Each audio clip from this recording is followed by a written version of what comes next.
Hello friends, Donika this side. Today we will discuss about V20 strategy in US stocks.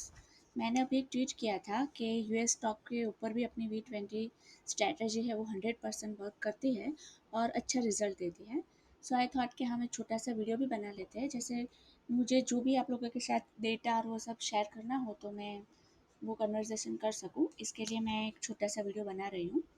तो सबसे पहला question आता है कि हम ये यूएस की जो कंपनी में हमें V20 अप्लाई करना है वो कंपनीज़ को कैसे फाइंड आउट करें. तो उसके लिए हम सिंपल गूगल के ऊपर जाएंगे और लिखेंगे नैस्डैक 100 कंपनीज बाय वेट. सो यहाँ पे सबसे पहले एक ऑप्शन आ जाएगा स्टिक चार्ट करके, उसके ऊपर हम क्लिक करेंगे तो हमें ये नैस्डैक 100 कंपोनेंट का पूरा लिस्ट आ जाएगा, जिसमें ये कंपनी का नाम है, सिंबल है, ये वेटेज है. जैसे हमारे इंडियन मार्केट में होता है ना कि रिलायंस का वेटेज इतना परसेंट है, HDFC बैंक का इतना परसेंट है, सेम ये वैसे ही है. सो वेटेज यहाँ पे हाईएस्ट टू लोएस्ट लिखा गया हुआ है. तो सबसे पहले हम इसमें क्या करेंगे, सब वैसे तो V20 सभी कंपनी में वर्क कर रही है, मैंने देखा है, लेकिन हम ज़्यादा रिस्क नहीं लेंगे. जो ज़्यादा वेटेज वाली कंपनी है वो ही सिर्फ सिलेक्ट करेंगे, जो फर्स्ट 10 कंपनी जो भी आएगी वो. तो अभी हम देखेंगे तो अभी Nvidia, Microsoft, Apple, Amazon, Meta platform, Broadcom, alphabet INC मतलब गूगल है, ये दोनों की गूगल है, GOOG ये दोनों का कोड ये है, टेस्ला और नेटफ्लिक्स इतनी कंपनी है. थोड़े टाइम पहले ये कॉस्टको है जो 10 नंबर पे थी और नेटफ्लिक्स 11 पे थी, लेकिन अभी दोनों का वेटेज चेंज हो गया है, तो अभी नेटफ्लिक्स है 10 नंबर पे. तो ये जो टॉप 10 कंपनी आएगी, जब भी हमें कोई ट्रेड लेना हो तो हम सर्च करेंगे, तो जो फर्स्ट 10 कंपनी आएगी उसमें हम चेक कर सकते हैं. तो इस तरह से हम लोग जो यूएस के टॉप 10 स्टॉक है उसका एक लिस्ट बना सकते हैं. देन उसमें हम V20 स्ट्रेटजी को अप्लाई करके देख सकते हैं. तो मैंने सबका बैक टेस्ट डेटा निकाल के रखा है, मैं वो भी शेयर कर लेती हूँ. अभी इसमें जो टॉप 10 कंपनीज हमने फाइंड आउट की, उसमें से मैंने देखा तो सब में V20 नहीं है. 10 में से सिर्फ 5 कंपनी ऐसी है जिसमें V20 एक्टिव हुई थी और सबके टारगेट भी आए हैं. जैसे हमारा इंडियन मार्केट में V40 ग्रुप में हो रहा है, जैसे गोल्डन अपॉर्चुनिटी हम बोलते हैं कि बहुत रेयर आती है V20 अपॉर्चुनिटीज़, सेम वैसे ही इसमें भी ऐसा ही हो रहा है. एनवीडिया का मैंने डेटा निकाला तो एनवीडिया में 2015 से लेके 2025 पास्ट 10 ईयर का डेटा हम देखेंगे तो सिर्फ 4 V20 मिली थी, हमें ट्रेड मिले थे. तो ये 4 ट्रेड का एवरेज पोटेंशियल 24.1% था, एवरेज होल्ड डेज 133 डेज और CAGR 66% जितना निकल के आ रहा था. देन माइक्रोसॉफ्ट में एक भी ट्रेड नहीं मिला था, मतलब एक भी V20 नहीं बनी थी. एप्पल में भी नहीं बनी थी. अमेजोन में सिर्फ 2022 में 2 V20 बनी थी और जिसका बहुत ही शॉर्ट टाइम में टारगेट भी आ गया था. फर्स्ट V20 का 9 डेज में और सेकंड का 36 डेज में आया था और इसके CAGR निकल के आ रहा है 327%. देन मेटा प्लेटफॉर्म में भी दो ही मिली थी, जिसका CAGR निकल के आ रहा है 21.85%. ब्रॉडकॉम में एक भी नहीं मिली, गूगल में भी दोनों में एक भी नहीं मिली. टेस्ला टेस्ला में हमें दुनिया भर की V20 मिली है, बहुत सारी V20 इसमें एक्टिव भी होती है और सबके टारगेट भी आते हैं.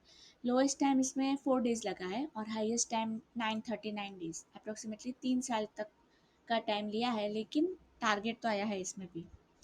तो ये सब डेटा का अगर हम एवरेज पोटेंशियल निकालेंगे तो 29.38% का था, एवरेज होल्ड डेज 129 डेज और CAGR निकल के आ रहा था 83% का.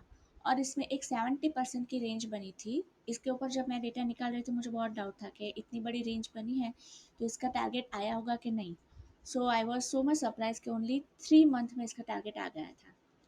ये अब ये भी आप देख सकते हैं कि 3 महीने में 70% का भी गेन मिला है और 3 साल में भी 45% का गेन भी मिला है, ऐसा भी हुआ है इसमें. तो ये सब डेटा था टेस्ला का. देन नेटफ्लिक्स नेटफ्लिक्स में भी 4-5 मिली है 10 साल में, उसका CAGR निकल के आ रहा है 67.70%.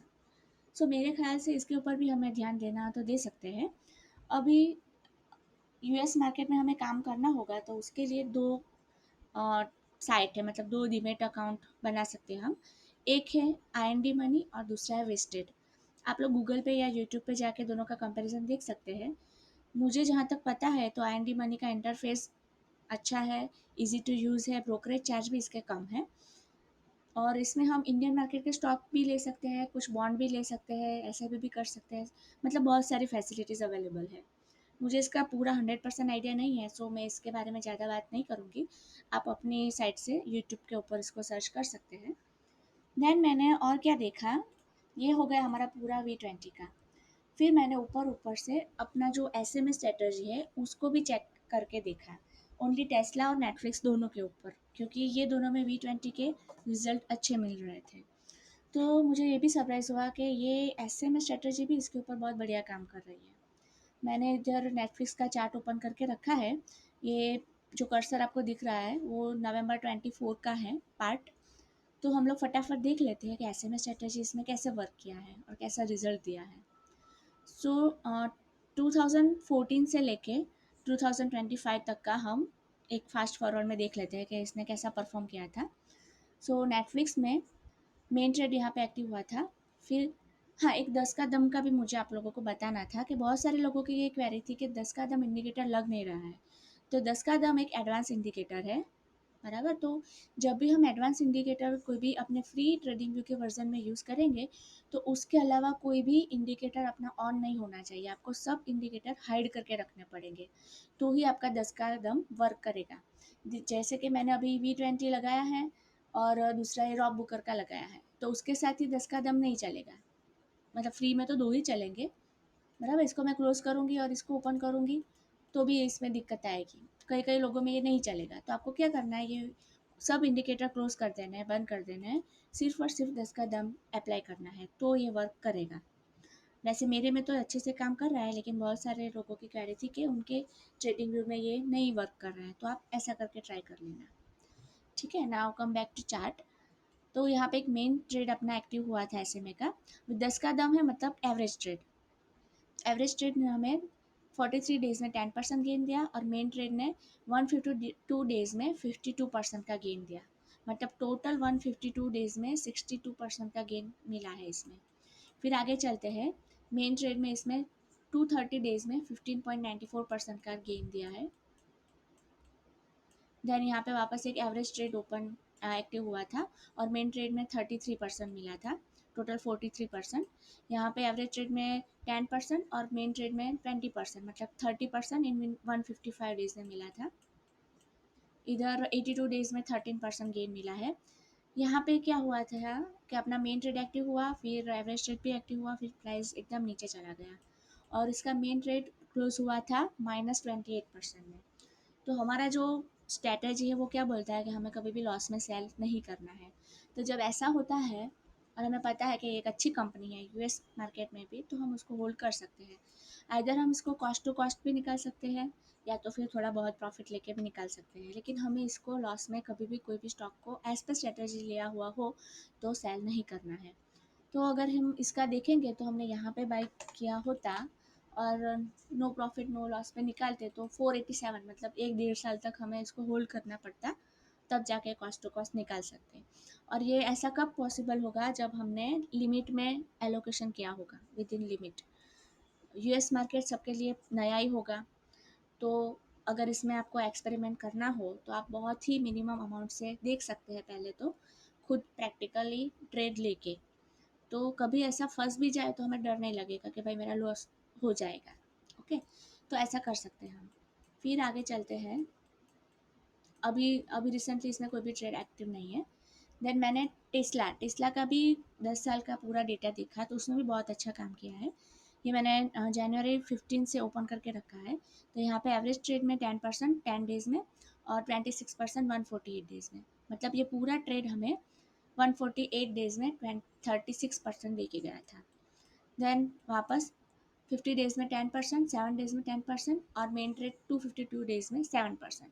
मेन ट्रेड में बहुत कुछ मिला नहीं ज़्यादा, लेकिन दो एवरेज ट्रेड गिन के 27% मिला था। देन इसमें एवरेज ट्रेड में 10%, 10% और ये 25, मतलब 45% इन 117 डेज़।